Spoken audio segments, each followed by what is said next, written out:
Assalamualaikum warahmatullahi wabarakatuh.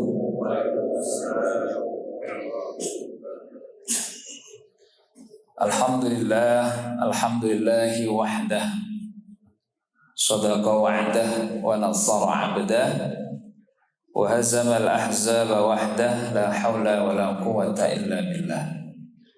Asyhadu an la ilaha illallah wa asyhadu anna Muhammadar Rasulullah. Allahumma salli ala Sayyidina Muhammad wa ala ali Sayyidina Muhammad. Qala ta'ala fi kitabihil karim, a'udzu billahi minasyaitonir rajim. Bismillahirrahmanirrahim. Wa ilahukum ilahu wahid, la ilaha illa huwar rahmanir rahim. Al-ayat. Hadirin jamaah Masjid Imanuddin yang berbahagia. Segala puji bagi Allah yang dengan nikmatnya, dengan segala kasih dan sayangnya, pagi ini kita masih diberi kehidupan dan penghidupan, diberikan rizki yang banyak, baik material maupun non material, baik yang dirasakan langsung maupun tidak dirasakan. Dengan nikmatnya pula kita bisa beribadah di masjid yang kita cintai ini, Masjid Imanuddin. Mudah-mudahan tidak hanya diberi semangat dan tekad yang kuat, tapi juga bisa istiqomah di dalam kebaikan. Amin. Salawat dan salam tak lupa untuk kita sampaikan dan semoga tercurah kepada junjungan alam yang mulia, yang tercinta, Nabi kita Muhammad sallallahu alaihi wa alihi wasallam. Saudara-saudara hadirin, bapak-bapak, ibu-ibu, anak-anak yang berbahagia, pagi yang baik ini kita niatkan untuk i'tikaf, juga tadabbur ayat, tafakkur sampai nanti waktu syuruk dan salat 2 rakaat untuk mendapatkan fadilah haji dan umrah secara sempurna. Amin. Kita sering berdoa dengan doa yang disebut dengan doa selamat ya. Allahumma inna nas'aluka salamatan fid din. Ya Allah, kami mohon kepada Engkau salamatan fid din, keselamatan di dalam agama. Ini maksudnya apa ini? Selamat di dalam agama. Saudara-saudara, apakah selamat dari agama ini maksudnya kita ini masih kufur, masih murtad, masih belum benar? Maka tentu saja secara akidah, keyakinan, kita adalah orang-orang yang sudah jadi muslim, jadi mukmin, bersyahadat asyhadu an la ilaha illallah wa asyhadu anna Muhammadar Rasulullah. Kita adalah orang yang beriman kepada Allah, meyakini sepenuh hati dan tidak ada ilah kecuali Allah Subhanahu wa taala. Bukan Yahudi, bukan Nasrani, bukan Majusi, bukan Konghucu, bukan Buddha, bukan Hindu, bukan Sikh, bukan apalagi Shinto, bukan animisme, bukan dinamisme, dan agama-agama lainnya.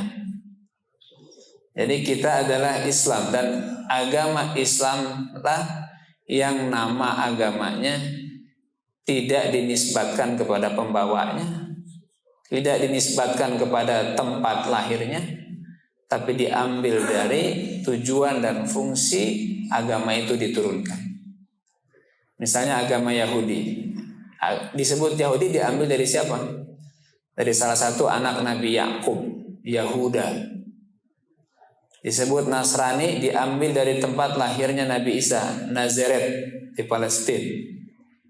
Demikian juga Buddha, ya, Hindu daerah Hindia. Tapi Islam tidak disebut dengan agama Arab, tidak disebut dengan agama Muhammad, tapi dinamai dengan Islam. Dari kata-kata aslama, yuslimu, islaman, berserah diri, tunduk, patuh. Pelakunya atau penganutnya namanya muslim. Kalau banyak muslimin, agamanya disebut dengan Islam. Maka dalam agama ini yang disebut dengan Islam ada kedamaian, ada kesejahteraan. Sebagaimana kalau kita mengakhiri sholat kita mengucapkan Assalamualaikum ke kanan dan Assalamualaikum ke kiri. Salam dari kata-kata Islam. Dan Rasulullah mengatakan orang Islam yang benar itu adalah man salimal muslimun min lisanih wa yadihi. Begitu kata Rasul dalam hadisnya. Orang Islam yang benar adalah orang yang orang lain di sekitarnya itu selamat dari lisannya dan selamat pula dari perbuatannya. Orang Islam itu nggak usilan, nggak bikin rese, nggak bikin masalah, tapi justru memberi solusi. Bapak, ibu-ibu yang berbahagia. Jadi salamatan fid din, selamat di dalam agama, dimaknai kita memastikan bahwa betul-betul keagamaan kita, keislaman kita ini benar. Ya. Maka ada 3 indikator, ada 3 tanda untuk mengatakan seorang itu Islamnya benar, Islamnya sejati. Apa itu? Pertama, salimul aqidah. Yang kedua, sahihul ibadah. Dan yang ketiga, matinul khuluq. Ya. Jadi yang pertama adalah salimul aqidah. Yang kedua, sahihul ibadah. Yang ketiga, matinul khuluq. Ini 3 elemen, 3 unsur, 3 bagian. 3 bagian untuk mengatakan seorang itu salamatan fid din, agamanya selamat begitu. Kan kita tidak mau, Pak, agama kita ini, keberagaman kita ini, pengamalan agama kita ini ternyata tidak benar. Hanya karena fokus pada satu bagian. Bagian yang 2 tidak.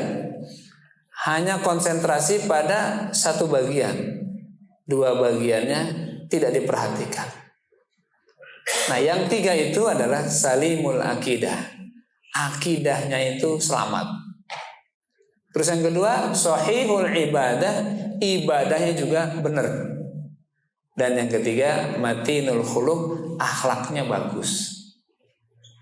Nah, saudara-saudara, Bapak Ibu yang berbahagia, kalau kita sholat itu unsur akidahnya kuat, ibadahnya juga diperhatikan, akhlaknya juga ada. Gitu.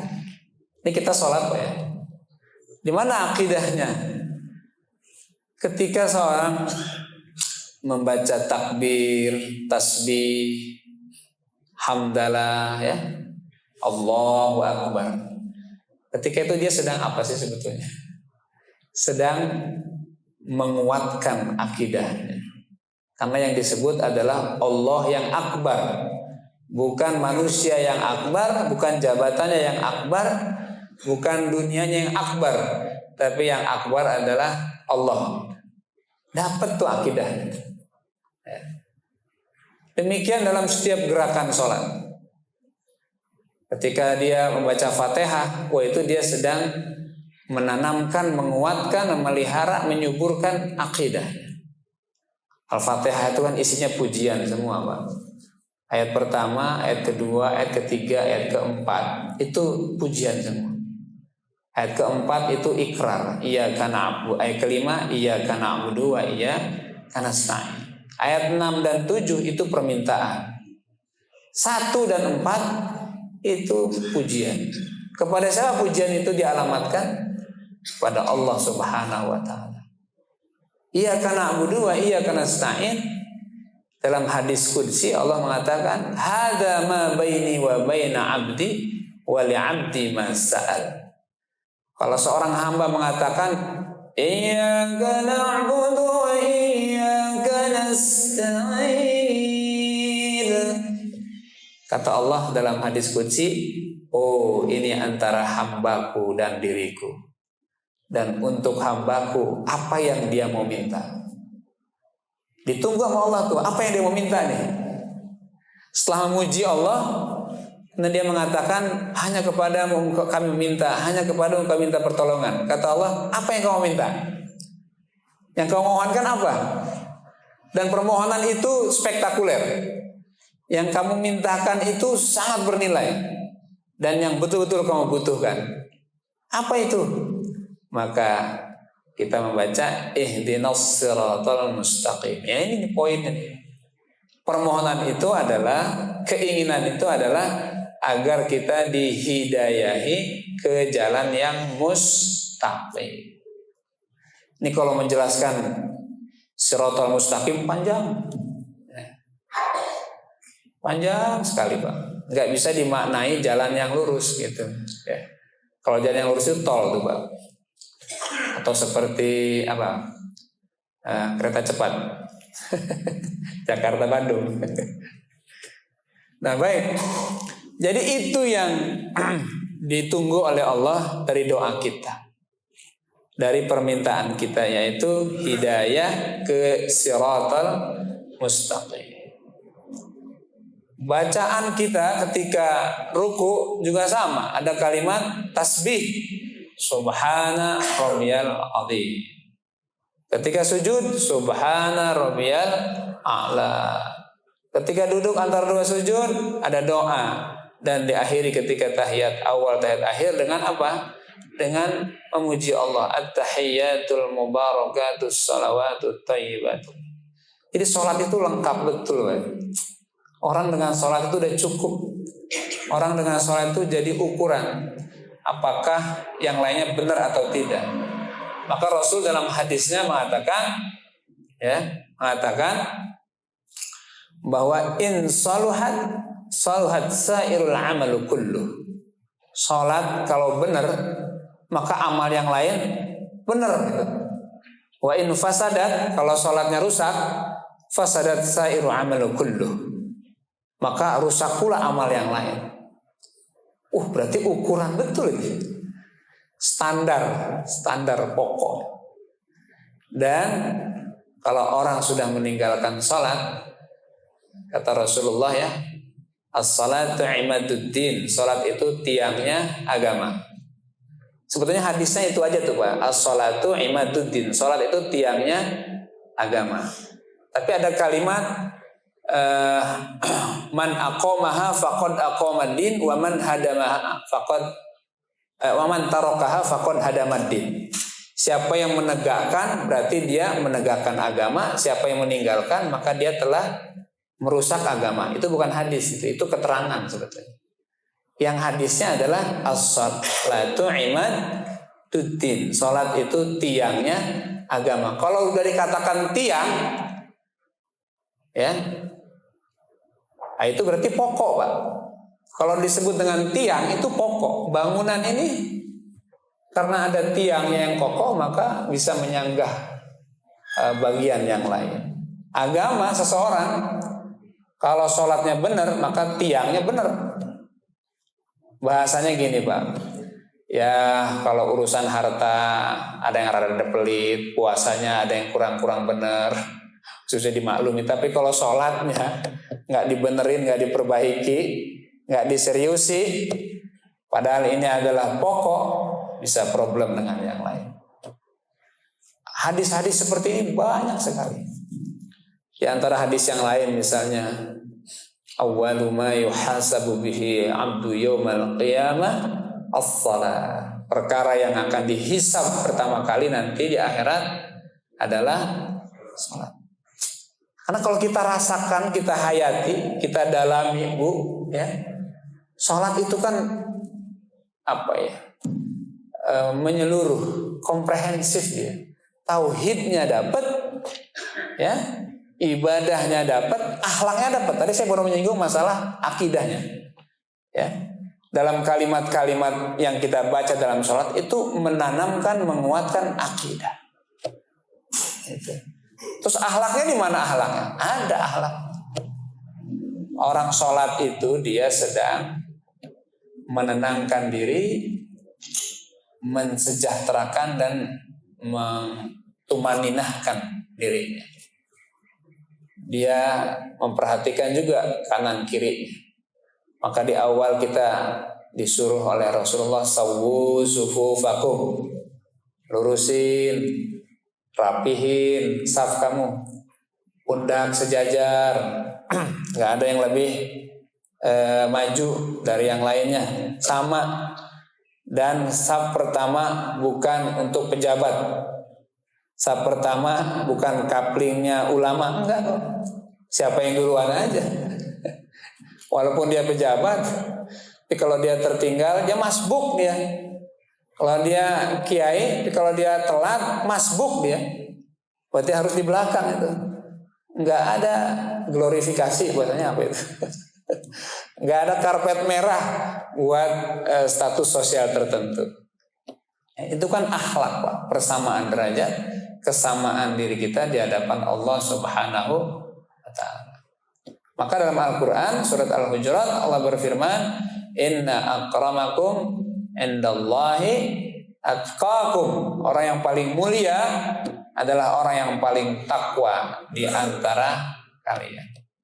Dan ketakwaan itu bisa dilakukan dan bisa dihadirkan oleh siapapun di antara kita. Saudara-saudara, Bapak Ibu yang berbahagia, salam ke kanan, salam ke kiri, itu kan akhlak, Pak. Artinya orang di saat dia sedang asyik zikir kepada Allah dengan salatnya, jangan lupa kamu itu masih hidup di dunia. Jangan lupa kamu itu masih menapak bumi. Jangan lupa kamu itu tidak sendiri. Jangan lupa kamu itu tidak bisa mandiri. Dalam arti betul-betul mandiri. Pasti butuh orang. Pasti akan butuh pertolongan. Maka tengoklah ke kanan, tengoklah ke kiri, tebarkan salam, salam sejahtera. Assalamualaikum warahmatullahi wabarakatuh. Assalamualaikum warahmatullahi wabarakatuh. Itu kan salam. Terus suaranya nggak pengen jabat apa namanya, salaman, jangan ditolak. Ya, ada orang salam, ini nggak ada contohnya. Kata siapa nggak ada contohnya? Temannya pengen salaman, gak mau dia. Udah penting zikir. Kan sholat udah selesai dengan apa? Sholat itu udah selesai dengan yang disebut dengan sholat itu apa, Pak? Perkataan, perbuatan dimulai dari takbir, diakhiri dengan salam. Berarti sholat udah selesai belum? Kalau saudaranya ngajak salaman, masa dipersoalkan? Ya, cuman nggak apa-apa. Cuman mungkin sedikit mengganggu. Tapi kan udah begini tangannya nih. Itu. Ya, Rasulullah itu kalau kan mimpin sholat, Pak. Kalau selama ada Rasulullah nggak ada yang berani imam itu. Berarti selama ada Rasul beliau pasti imam. Kenapa Rasul sebelum sholat itu inspeksi dulu, sawu fakum, lurusin dan rapatkan saf. Dan itu dicek juga dari ujung ke ujung begitu. Itu, Pak. Itu ngapain Rasul, Pak? Memastikan ini sahabat siapa yang nggak datang nih? Ini siapa yang nggak datang nih ya? Nah, kalau saya tadi imam untuk memastikan siapa yang nggak datang, nah itu susah.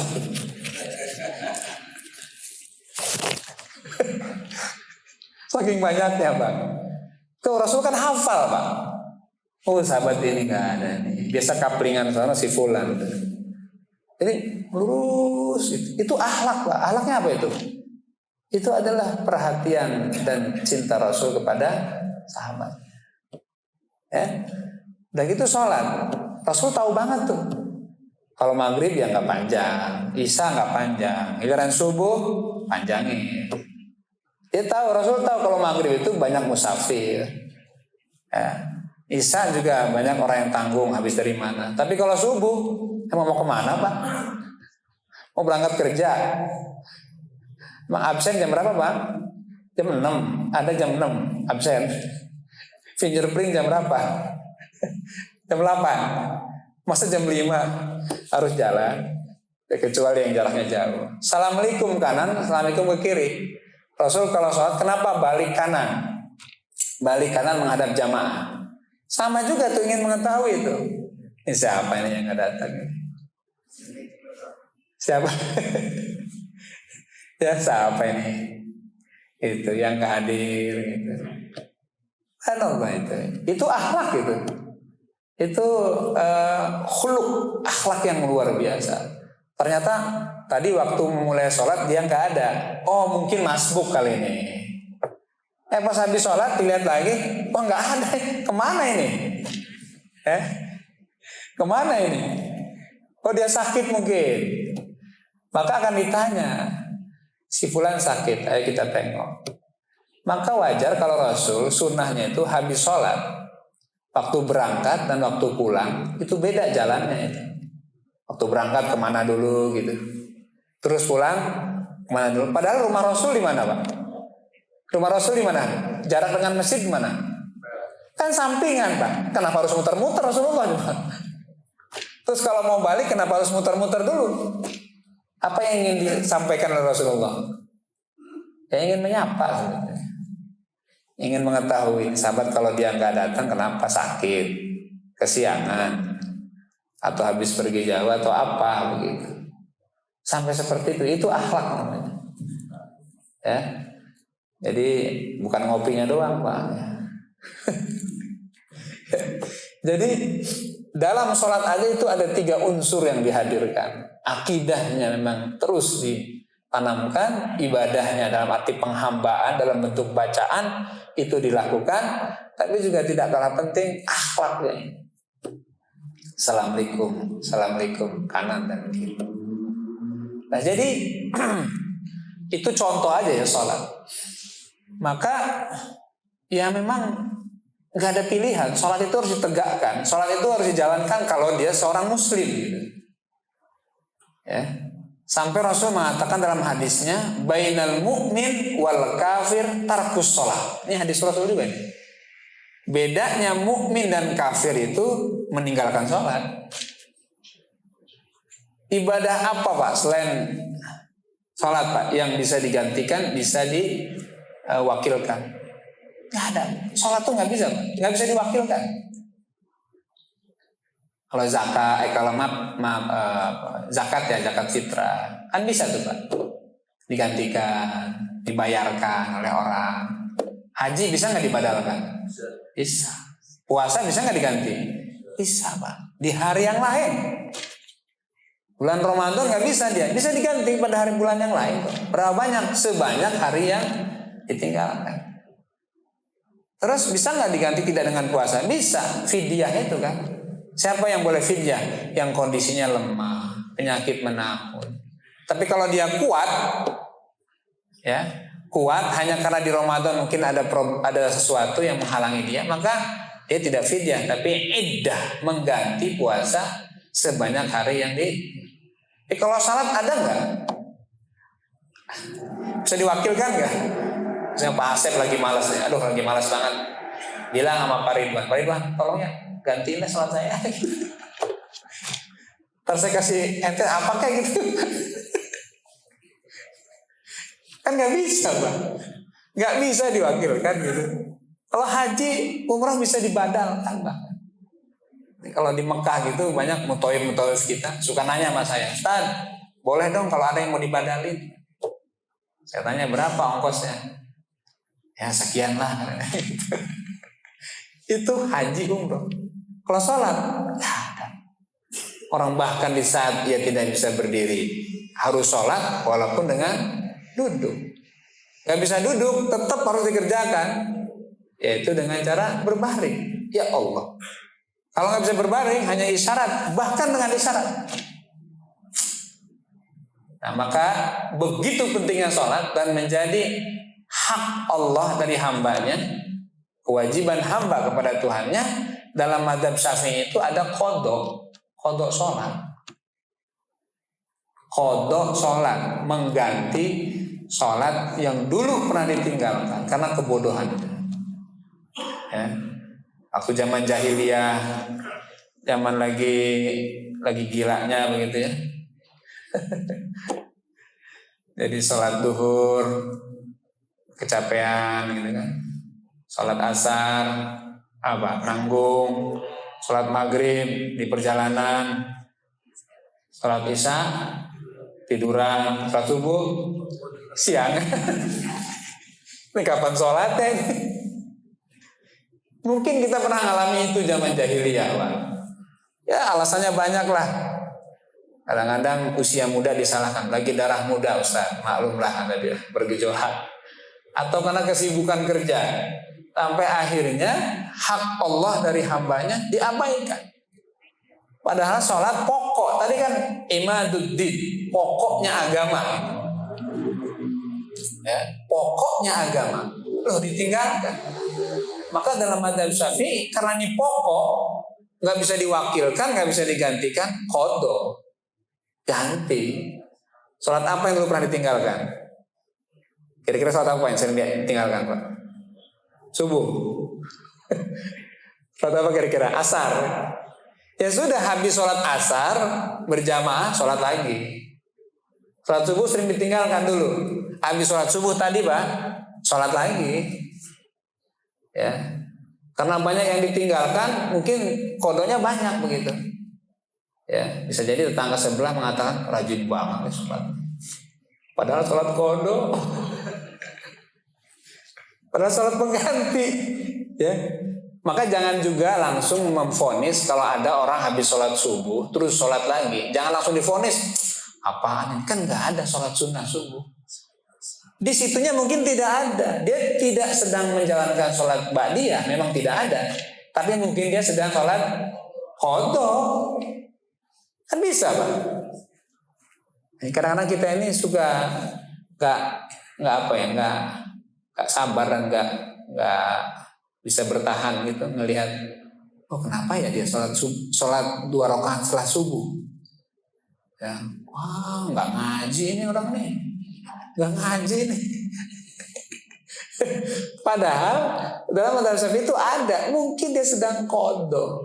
Dan itu saya sering lakukan, saya sering lihat di Masjidil Haram di Madinah itu nggak ada putusnya sholat itu. Habis sholat subuh banyak yang sholat itu, sholat belum. Nah kalau urusannya di Masjidil Haram 2 kemungkinan tuh, ya 2 kemungkinan, Pak. Kemungkinan pertama mungkin dia qadha. Tapi saya perhatikan orang sholat terus, Pak. Maka jangan kaget. Ada lagi kata ulama, kalau udah di Masjidil Haram, itu nggak ada larangan waktu. Udah. Kalau udah di Masjidil Haram, nggak ada larangan waktu. Ba'diyah subuh boleh, ba'diyah asar juga boleh. Berarti bukan qadha dia. Dia sedang sholat sunnah. Sholat sunnah apa? Mungkin mutlak, mungkin hajat, mungkin taubat, kan bisa. Walaupun habis sholat subuh. Itu perspektif fikih itu sampai seperti itu. Ya.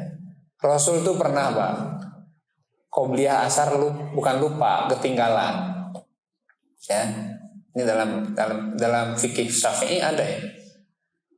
Qobliyah asar bukan lupa, ketinggalan. Maka ngimamin sholat, ya, ngimamin sholat asar, udah gitu habis saya sholat lagi 2 rakaat. Ternyata beliau mengqadha qobliyah asar. Qobliyah di qadha, coba ya. Qobliyah di qadha. Ini ada kita pernah ninggalin sholat wajib, gak berpikir untuk qadha. Insyaallah. Sahabat itu kalau ketinggalan atau tidak berjamaah, itu qadha-nya itu malam hari itu dia hantam itu dengan sholat tahajud itu. Serasa kalau ketinggalan atau tidak berjamaah itu salah banget. Merasa aduh rugi betul gitu. Karena 27 derajat. Derajat itu 27 keutamaannya, betul. Ketika tidak jamaah, hilang tuh fadilah itu. Maka merasa bersalah dan rugi. Akhirnya gantinya apa? Qadhanya apa? Sholat malam panjang sekali. Saya begitu. Orang Madinah Ahlul Madinah itu pernah berpikir, kita ini di Madinah memang ada fadilah sih, ada keutamaan. Sholat di Masjid Nabawi itu 1000 kali lebih baik daripada di tempat yang lain. Alhamdulillah.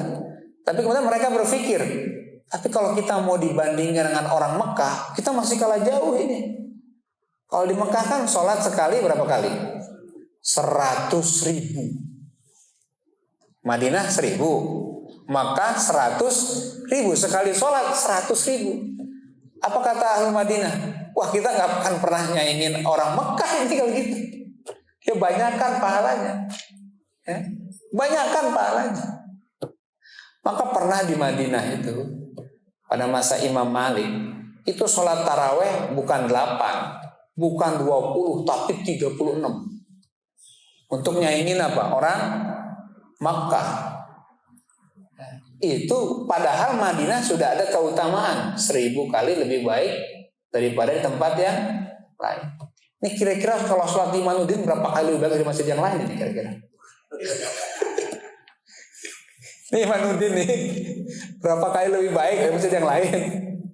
Gak ada hadisnya, ya, gak ada. Gitu. Nah sampai seperti itu, Pak. Jadi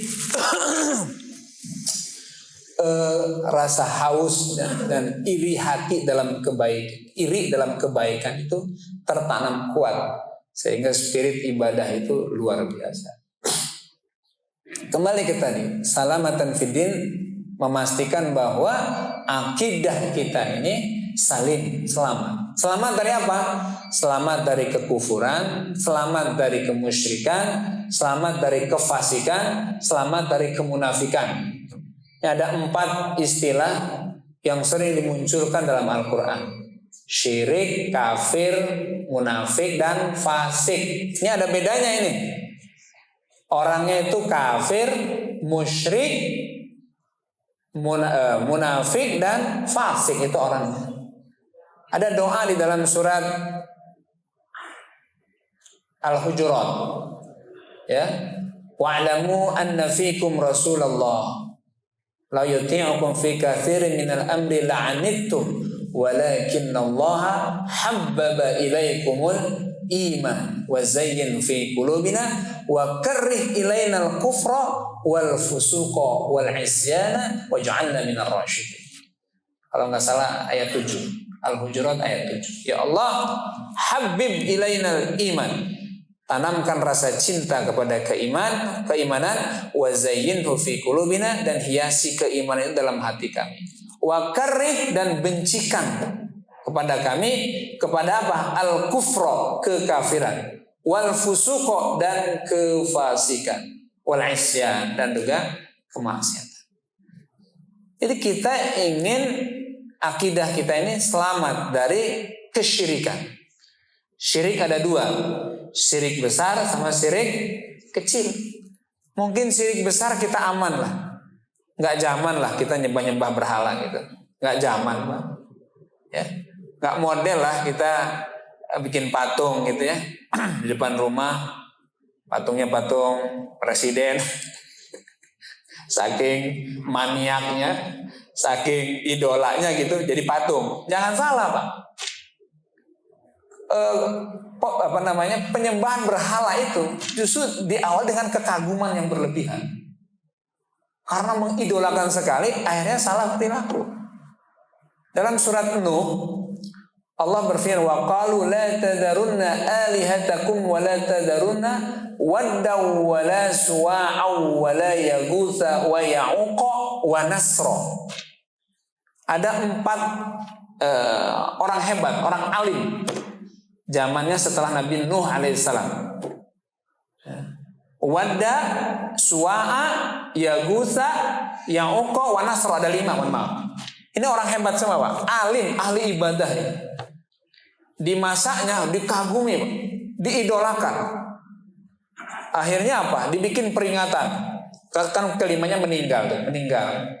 Karena memang menganggap sebagai orang alim, orang hebat, dibikin peringatan, mengenang kematian,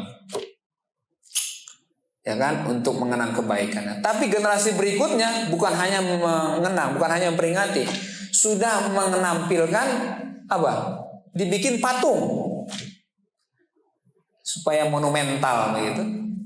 Patung Wadda, patung Suwa'a, patung Yaguth, patung Ya'uq, dan patung Nasra. Dibikin patung, Pak, untuk mengabadikan, memonumentalkan orang soleh ini. Ketika itu hanya bikin patung, tapi lama-lama jadi sembah juga. Hati-hati dengan kultus yang berlebihan. Jangan karena dia hebat terus kita mengatakan, wah kalau nggak ada dia mah nggak tahu deh Indonesia kayak gimana. Kalau nggak ada beliau nggak ada kemerdekaan. Akhirnya menjadi isme. Apa kira-kira ismenya itu? Tergantung tokohnya apa.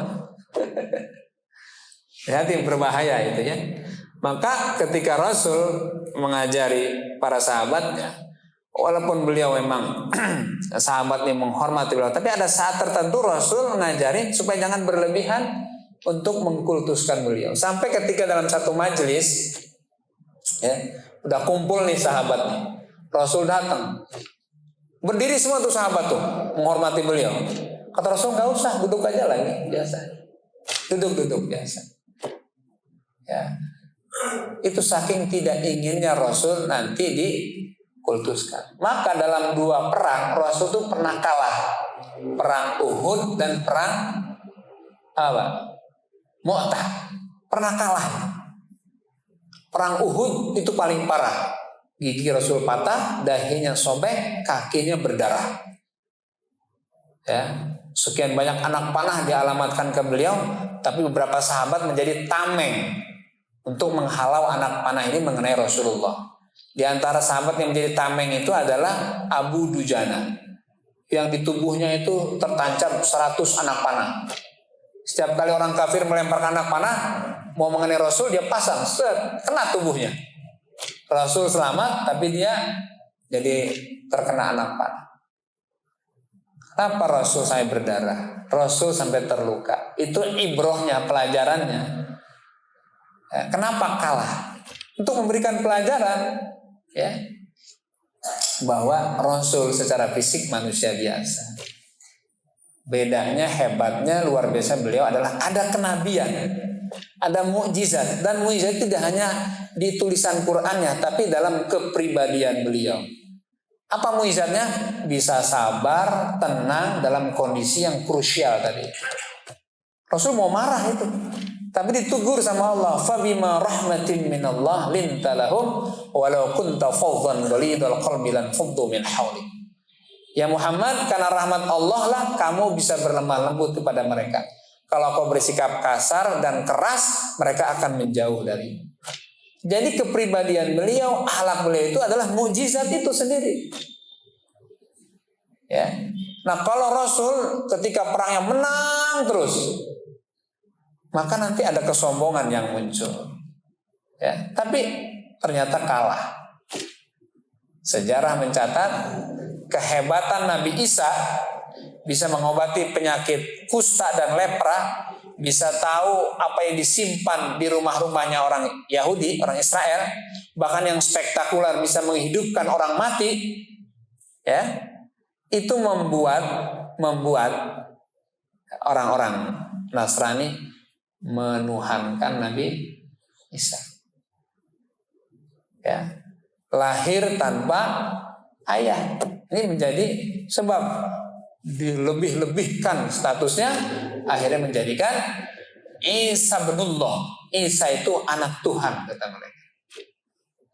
Akhirnya Allah, kalau Bapak baca surat Ali Imran ya, dari ayat 34 sampai 50-an itu, di sana katakan oleh Allah, inna matsala Isa indallah kamatsali Adam.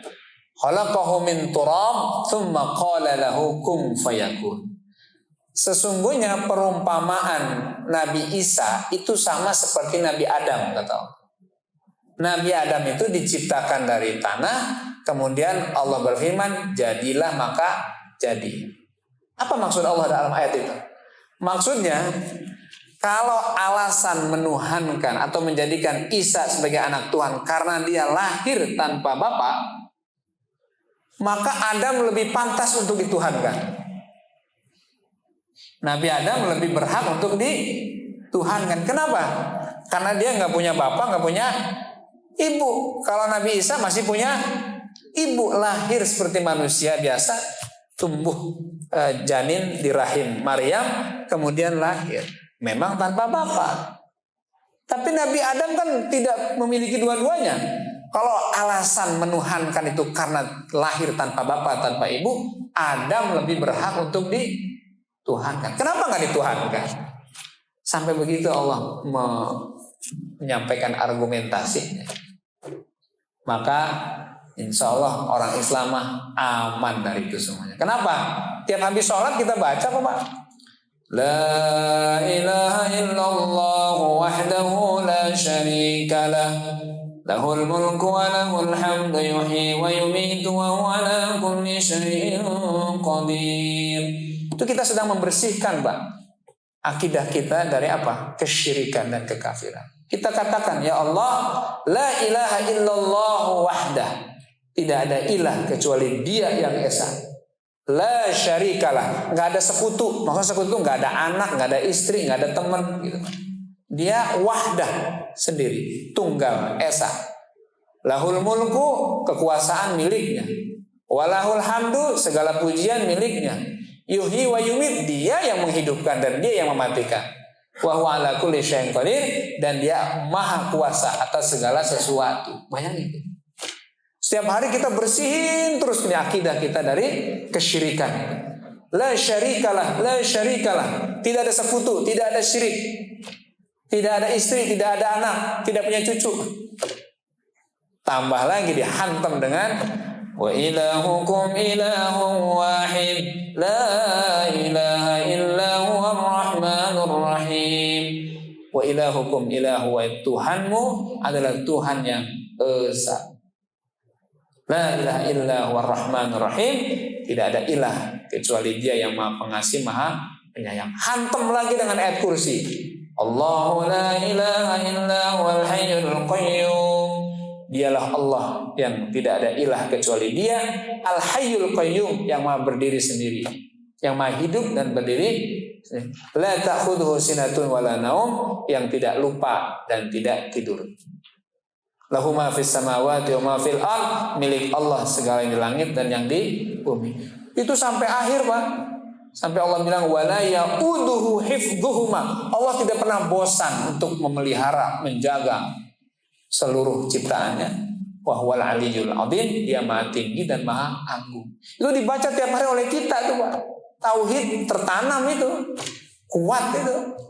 Makanya kalau baca ayat kursi setiap habis sholat, apa kata Rasul? Lam yamna'hu min dukhulil jannah. Tidak ada yang bisa menghalangi dia untuk masuk ke dalam surga. Poinnya apa? Poinnya tauhid tadi itu. Ya, akidah yang kuat tadi. Oke. Jadi salimul akidah, keselamatan dalam akidah maksudnya kita aman dari syirik, dari kufur. Nah, syirik besar itu tadi itu. Gimana dengan syirik kecil? Nah, mungkin kita masih belum aman di syirik yang kecil ini. Syirik besar insya Allah aman Pak ya. Aman lah. Tapi kalau syirik kecil, nah ini nih yang belum aman nih. Apa itu syirik kecil? Kata Rasul apa? Ar-riya. Syirik kecil itu adalah riya. Sholatnya pengen dipuji, ibadahnya pengen diapresiasi, ya, pasang status lagi tahajud. Kok bisa gitu? Kok bisa? Pasang status lagi sholat. Emang lagi sholat bisa? Terus ternyata gak ada yang komen, gak ada yang lihat. Sebel dia. Ini tanda-tanda Anda masuk perangkap setan, yaitu masuk ke dalam syirik kecil. Ibadah pengen dipuji, pengen diapresiasi. Ibadah ingin meningkatkan harga diri. Rugilah kita. Dan hati-hati kalau itu dibiarkan, akhirnya tidak ada semangat untuk ibadah, akhirnya Anda meninggalkan ibadah itu sendiri. Kalau ibadah sudah ditinggalkan sendiri, berarti Anda telah zolim terhadap diri sendiri. Jadi amankan akidah kita dari syirik. Dari kufur, gimana kufur? Ini juga bahaya, Pak. Kalau akidah iman ini tidak dipelihara, tidak dijaga, tidak disuburkan, hari ini orang banyak yang murtad, pindah agama. Ya. Apakah orang pindah agama itu sekonyong-konyong? Enggak, Pak. Apakah orang murtad itu tiba-tiba? Enggak. Ada tahapan-tahapan di mana akhirnya dia meninggalkan Islamnya dan berpindah kepada keyakinan yang lain. Apa itu? Pembiaran terhadap iman yang tidak dijaga, ibadah yang ditinggalkan, pergaulan dengan orang yang tidak seakidah. Maka Al-Maidah ayat berapa itu? 55 ya. Itu sebetulnya benar. Jangan kau jadikan orang Yahudi, Nasrani, orang kafir sebagai teman setia. Jangan jadikan mereka sebagai teman setia dalam arti soulmate-an itu. Jangan. Kenapa? Karena kata Rasul, ar-rajulu ala dini khalili. Seorang itu sangat bergantung agama temannya. Kalau yang banyak ngasih input ke dia, ngasih informasi ke dia itu adalah beda keyakinan, lambat laun dia akan mengalami degradasi keyakinan. Apakah artinya kita nggak boleh berteman dengan mereka? Boleh. Siapa yang nggak boleh? Rasul itu ya mitra bisnisnya Yahudi. Rasul itu punya mertua juga kafir. Ya, Rasul itu ya pinjam baju besi itu kepada siapa? Yahudi. Itu saya bagian bisnis, bagian ekonomi, bagian sosial. Tapi kalau udah menjadi teman dekat, teman setia, teman akrab, jangan menjadikan mereka. Kenapa? Pilihannya dua. Anda yang mempengaruhi dia, ya, atau dia yang mempengaruhi kita. Itu aja kan. Itu. Nah, Bapak Ibu yang berbahagia, itu di bagian akidah. Amankah kita dari sifat munafik? Nah, ini belum tentu nih. Munafik itu artinya ada sesuatu yang tersimpan di dalam diri dia yang sewaktu-waktu kambuh. Ya. Orang-orang yang masih ada kedustaan di dalam pembicaraannya, ada khianat di dalam perbuatannya, dan ada tindakan yang tidak bisa dipercaya. Ya. Apakah aman? Belum tentu aman kita dari situ. Atau fasik. Fasiknya apa? Perusak agama. Kalau munafik itu masih ibadah, Pak. Tapi kalau fasik merusak agama. Agama jadi olok-olok. Agama jadi jadi bahan candaan. Dan dia tidak melaksanakan. Fasik gitu. Bedakan ada dua orang tidak menjalankan sholat. Yang satu tidak menjalankan karena malas. Tapi yang satu nggak menjalankan karena dia nggak percaya dengan sholat. Mana yang lebih parah? Yang kedua, ya, tidak menganggap bahwa sholat itu penting, tidak menganggap bahwa sholat itu baik. Nah, kalau yang pertama dia tidak sholat karena malas, itu munafik namanya. Allah berfirman dalam Al-Quran, wa idza qamu ila sholati qamu kusala. Orang munafik itu kalau diajak sholat malas-malesan. Wala yadhkurunallaha illa qalilan, dan dia kalau zikirnya sedikit aja. Itu munafik. Masih sholat tapi sering malas. Nah, kalau kira-kira sering malas itu kita bukan kira-kira. Masih belum aman kita.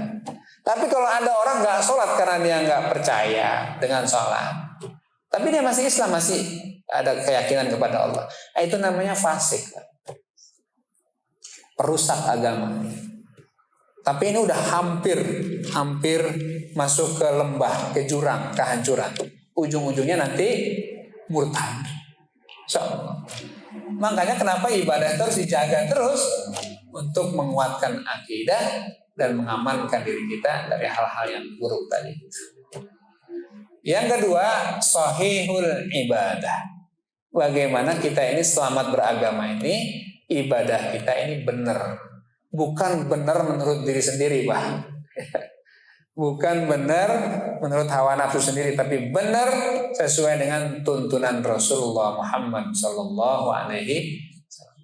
Emang kita bisa langsung belajar sama Nabi? Enggak mungkin. Ayo kita kembali kepada zaman sahabat. Mungkin nggak Pak? Kalau masaknya nggak mungkin. Berguru sama sahabat mungkin nggak? Nggak mungkin. Terus apa yang bisa kita lakukan dengan beribadah sesuai dengan tuntunan Rasul? Berguru kepada yang mengerti ilmunya. Siapa mereka? Para ulama yang baca Quran, yang mengkaji hadis. Dan ulama itu ya tidak satu, banyak ulama ini. Kalau ada orang mengkultuskan seorang ulama karena menurut dia ini satu pemahaman, dia telah kultus sama ulama. Padahal selain Nabi nih Bang, selain Nabi nggak ada yang maksum. Nabi Muhammad adalah maksum, terjaga itu dari kesalahan. Tapi selain Nabi ada nggak yang maksum? Nggak ada. Sahabat aja nggak maksum. Kalau sahabat aja nggak maksum, nggak terjaga dari kesalahan, bagaimana dengan generasi berikutnya, tabiin, sampai ke ulama yang sekarang? Jadi kalau udah menganggap gurunya paling benar, dia pokoknya kalau dia ngomong, wah saya ikutin. Jangan begitu, cek dulu dong, ada dasarnya nggak? Dia punya kitabnya apa nih, baca kitabnya. Jangan karena udah ngefans banget sama dia, apa yang diucapkan, apa yang diperlakukan, diikuti. Salah lagi. Nah, jadi standar bahwa ibadah kita benar adalah bagaimana kita bisa mengikuti ibadah ini sesuai dengan tuntunan Rasulullah, dan itu bisa kita gali, kita cari dari para ulama yang memang memiliki keilmuan yang mumpuni di bidangnya. Barulah kalau kita udah berpikir bagaimana ibadah ini benar, jangan lupa seluruh bagian dari akidah dan ibadah yang kita laksanakan itu ujungnya adalah akhlak sebetulnya. Matinul khuluq. Ibadah ini kalau nggak pakai akhlak, aduh rusak Pak. Ya, ibadah ini kalau nggak pakai akhlak rusak. Nggak ada toleransi, nggak ada kesepahaman, nggak ada pengertian, merasa paling baik, merasa paling ahli ibadah, rusak Pak. Sesuatu yang merasa paling, itu paling menonjol, itu udah nggak bener Pak. Ini badan nih, ada yang pengen nonjol, bisul, bagus nggak tuh?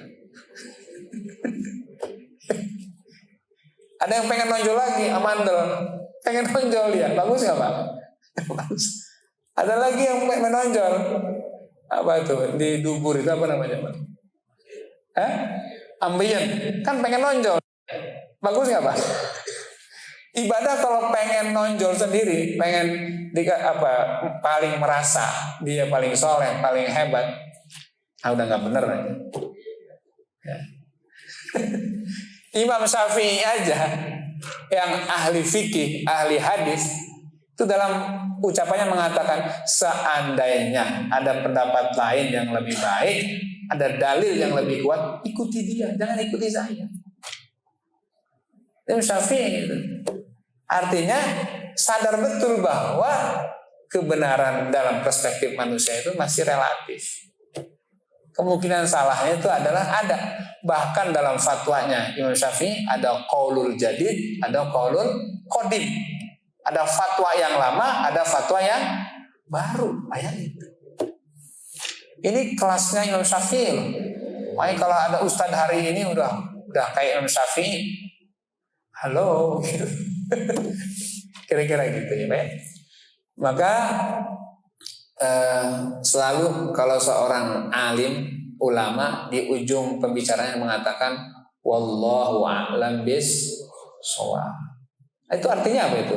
Hanya Allah yang sangat mengetahui yang sesungguhnya dari kebenaran ini. Kalau manusia walaupun apa yang dia katakan benar, tapi masih relatif.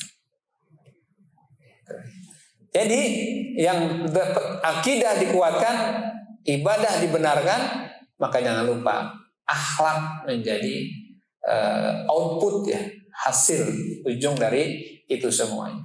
Dengan akhlak maka ibadah menjadi indah. Dengan akhlak akidah juga menjadi bagus. Tanpa akhlak, aduh udah rusak. Rasul itu tahu bahwa ada penyimpangan terjadi di antara sahabatnya misalnya. Apakah ketika ada penyimpangan langsung dihantam begitu saja? Enggak. Pakai akhlak. Ya. Kalau yang salah ini orang berilmu, orang pinter, ya caranya beda. Tapi kalau orang awam, orang biasa, didekati kasih makan. Ada orang Arab Baduy, kencing di masjid. Ini orang awam nih, orang awam nih. Kencing di masjid. Di masjid, Pak, tempat yang suci. Apakah digampar sama Rasulullah? Enggak. Apakah langsung diusir? Enggak, Pak. Diapain sama Rasul? Dibiarin. Dibiarin sampai apa? Sampai pipisnya tuntas. Sahabatnya lain udah gerem tuh. Sahabatnya udah kesel, Pak. Ini gimana? Ini orang udah tahu masjid. Udah tahu tuh kan menurut sahabat. Ini orang Arab Baduy tahu nggak kalau itu masjid? Ternyata setelah ditanya, nggak tahu dia, Pak. Tapi Rasul biarkan orang kencing sempurna. Ada banyak pelajaran. Kenapa Rasul membiarkan? Pelajaran pertama, kalau Rasul menghentikan dia di saat kencing, apa yang terjadi, Pak? Ubrat-abret. Bisa kemana-mana itu, Pak. Ngepelnya susah. Itu pertama. Kedua, setelah ditanya sama Rasul, wahai fulan, kamu tahu nggak tempat apa ini? Nggak tahu. Kamu tahu ini masjid, tempat yang suci? Nggak tahu. Oh, nggak tahu. Menghukum orang nggak tahu itu dengan apa, Pak? Apakah dengan memukul? Enggak. Menghukum orang yang nggak tahu itu adalah dikasih tahu. Dikasih tahu ini adalah masjid, tempat yang suci untuk menghadap Allah. Nah, kita harus menjaga. Udah dikasih tahu, teman. Akhirnya kemudian Rasul minggir. Rupanya si Arab Baduy tadi itu diam-diam bertanya sama orang kita, itu siapa yang ngasih tahu tadi? Yang ngomong dengan lembut dari siapa itu? Ini kata sahabat yang kebetulan diajak bicara sama si Baduy tadi mengatakan, itu Nabi kami itu, Nabi Muhammad itu. Yang ngasih tahu kamu tadi itu Nabi Muhammad itu. Nabi kami, pemimpin kami, guru kami. Oh, dia Muhammad itu. Rupanya si Arab Baduy nggak tahu Rasulullah, Pak. Nggak tahu. Oh, mulia sekali akhlaknya ya. Saya nggak dimarahin, saya nggak dipukul, tapi saya diajarin dan dikasih tahu. Sejak itu dia masuk Islam. Jadi masuk Islam dia itu karena apa, Pak? Karena akhlak kan? Subhanallah. Ya, itulah yang membuat agama kita ini tetap berkembang. Agama Islam tetap terus dianut oleh miliaran orang karena mengedepankan akhlak. Akidah penting, ibadah harus, tapi akhlak pun juga sangat penting untuk kita perhatikan. Saya kira itu apa yang bisa saya sampaikan untuk pengajian taklim kita pagi ini. Mudah-mudahan kita senantiasa dalam hidayah Allah Subhanahu wa taala. Amin. Demikian kita udah masuk suruk ya? Alhamdulillah. Kita tutup dengan kafaratul majlis. Subhanaka Allahumma bihamdika asyhadu an la ilaha illa anta astaghfiruka wa atubu ilaik. Assalamualaikum warahmatullahi wabarakatuh.